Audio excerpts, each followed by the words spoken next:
Sampling old soul records has been a huge part of hip-hop production since day one, and of course also nowadays all kinds of different artists use soul samples in their production. So in this video I want to show you how you can get your samples close to that authentic vintage soul sound by breaking down one of my samples.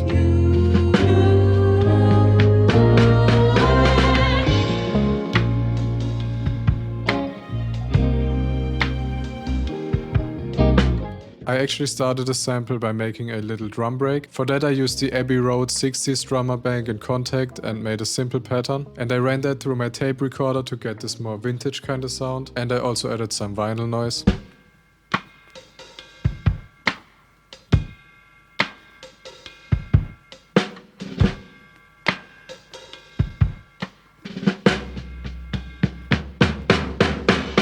So with that I could kinda set the mood a bit and have a bit of a foundation for my melodies. Then I tried to come up with a piano chord progression, and what I think really helps for that is trying to approach it more like writing a song, because back then they weren't just making a 4-bar sample and looping that over and over again. They were actually coming up with different parts for like the chorus, pre-chorus, bridge. They were really making music back then, so I think it really helps to add at least a little bit of variation from the very beginning. So this is the progression I came up with. So I know this may seem pretty complicated to you, but let me break it down and show you that it's actually pretty simple. So the main progression for this pattern is actually just this 4-5 progression in F minor. So we have this A sharp minor 7 chord going to the C minor 7. Right here I'm changing the root note for a bit of variation, which technically changes it to a D sharp major chord, but I'm still kind of thinking about it as the C minor chord. Then it repeats, but here at the end I'm turning the C minor chord into a C major chord, which just adds a bit of tension and makes it sound more soulful.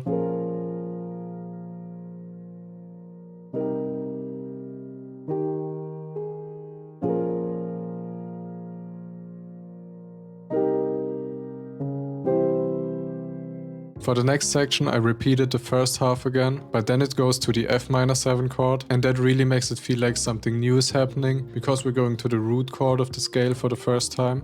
I'm also adding a little rhythm variation to add some tension, and then to really build that tension I'm doing this little walk up right here. I'm just going up the scale with the 2, 3, 4 and 5 chord, and for the 4 and 5 chord I'm using a dominant 7 instead of a minor 7 chord, again to build even more tension.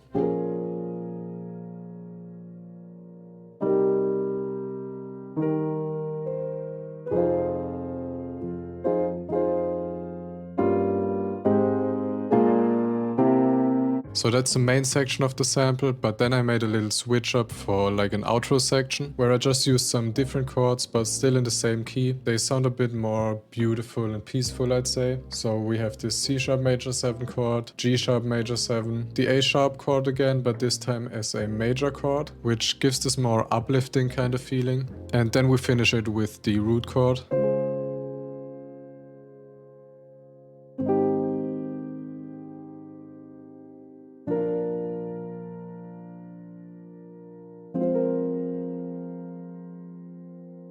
So of course for these vintage samples you want to use as many live instruments as possible, and for that I mainly used my guitar because that's like the only instrument that I can play. I think the secret here is to not go too crazy with each instrument and rather try to make them all work together, because essentially you're trying to recreate a band where of course every instrument goes along with each other and no one is trying to like really stand out. You especially want to pay attention to create some cool moments in the sample. Like for example here where I'm building this tension with the chords going up, I want to go along with that with pretty much every instrument to make them all work together and build this one high tension moment. So with that in mind I just came up with a few layers for the guitar. First one like main layer that plays the chords with some steps. Another layer for the chords where I'm using some higher notes for more atmosphere. And then a few more layers where I'm just playing very simple, subtle embellishments and accents.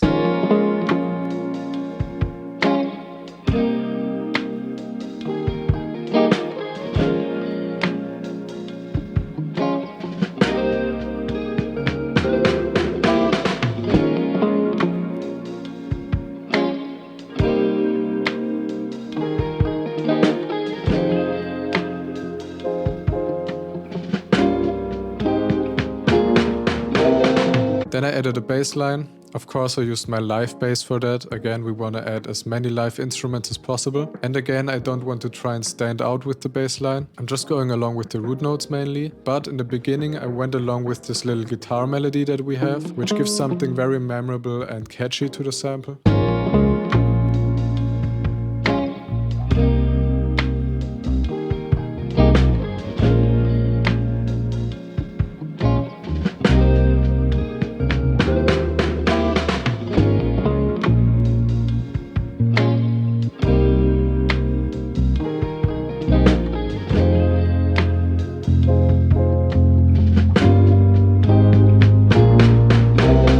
So with that beautiful foundation, it's time for what everyone loves the most about these samples, which is the vocals. And this time you don't even have to hear me trying to sing something, thanks to the sponsor of this video, which is Ace Studio. Ace Studio is a program where you can create AI vocals only using MIDI and lyrics. And honestly, I was pretty skeptical when they reached out to me, because I don't know, MIDI to vocals, it kinda sounds like it wouldn't sound good. But trust me, this shit is crazy. So this is Ace Studio. It's pretty much like a own DAW, which maybe seems a bit intimidating, but honestly it's really intuitive. I got the hang of it pretty much immediately without having to watch any tutorials or anything. So the basic idea is you just drag in one of these voices and then you can draw in some MIDI, write some lyrics and it will sing it for you. Please subscribe. And as you can see, it immediately adds some little imperfections and makes it sound more human instead of just perfectly singing the notes. And you have complete control of like everything. You can control the airiness, the falsetto, the tension, the energy. You can play around with the formants, all kind of stuff. The function that I love the most for the MIDI is this brush right here, where you can literally just draw in the pitch variations and it works perfectly. Please subscribe. And I also really like the vibrato tool, where you can just add the vibrato here like this. Please subscribe.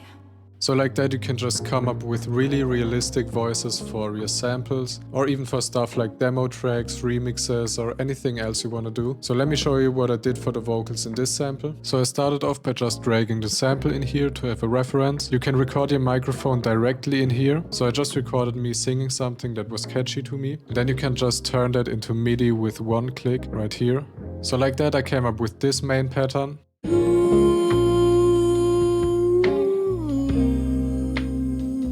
I use her for like the lead vocal, and then as you can see some more voices to layer the exact same melody to get like a choir kind of feel. I added this guy for a lower harmony, another harmony with her, I think she's singing the fifth, then another higher harmony singing some different notes, and then we have these two layers right here that sing the root note and the fifth of each chord. And for that I'm using the choir mode, which actually isn't out yet, it's just a beta version, but it will be out soon I think. And here you can just add different voices and build your own choir, place them in a room, and like that you have multiple voices singing the same melody at the same time. And with all these layers, after a bit of processing, the vocals sound like this.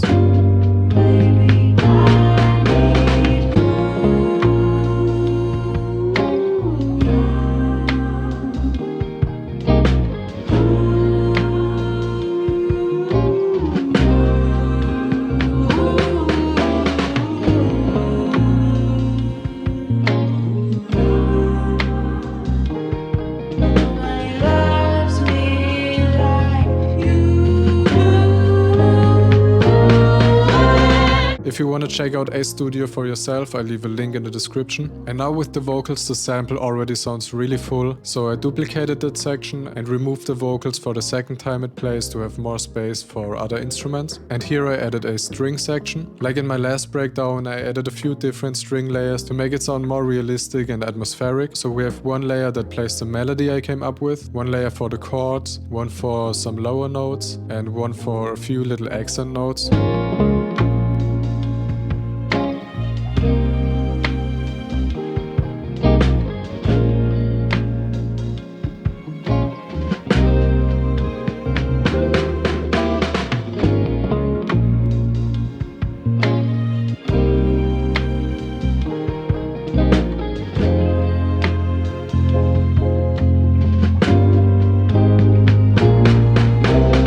Remember, for the outro section I switched up the piano chords, so of course I had to go along with that with the guitar and the bass. And I also switched up the string pattern a bit to go along with the chords.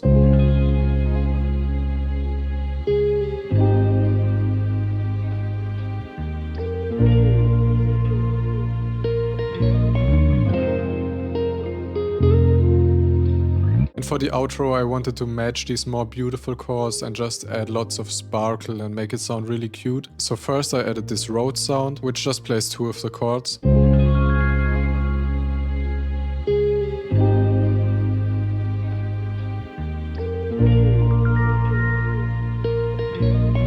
To really add the sparkle, I added some high notes with this Glockenspiel sound, or how Americans would say, Glockenspiel.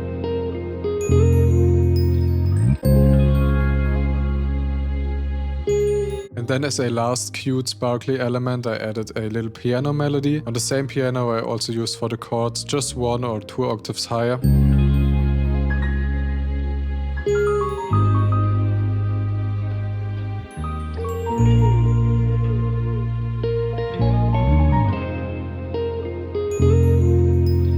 For the intro I only used the piano chords, the main guitar chords, the bass line and the Glockenspiel. And here's the full sample.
I really hope you could learn something from this breakdown. I think by far the most important part about making these soul samples, or any type of samples actually, is to try and get into the mindset of the style of sample you want to make. So you want to try and approach it like they were approaching songs back then. So mainly live instruments, no crazy digital stuff, minimal processing, maybe some tape and vinyl artifacts, also leaving in some little imperfections and stuff like that, and especially thinking in a more like songwriter kind of way and adding lots of variation and maybe even some switch ups. If you like this sample, you can check out my Lucid Weekly subscription, where I send you weekly packs with samples like these, starters, one-shots, textures, accents, all kind of stuff. Link is in the description. It's only $5 a month. Thanks a lot A Studio for sponsoring this video. Their link will be in the description as well. And yeah, thanks for watching.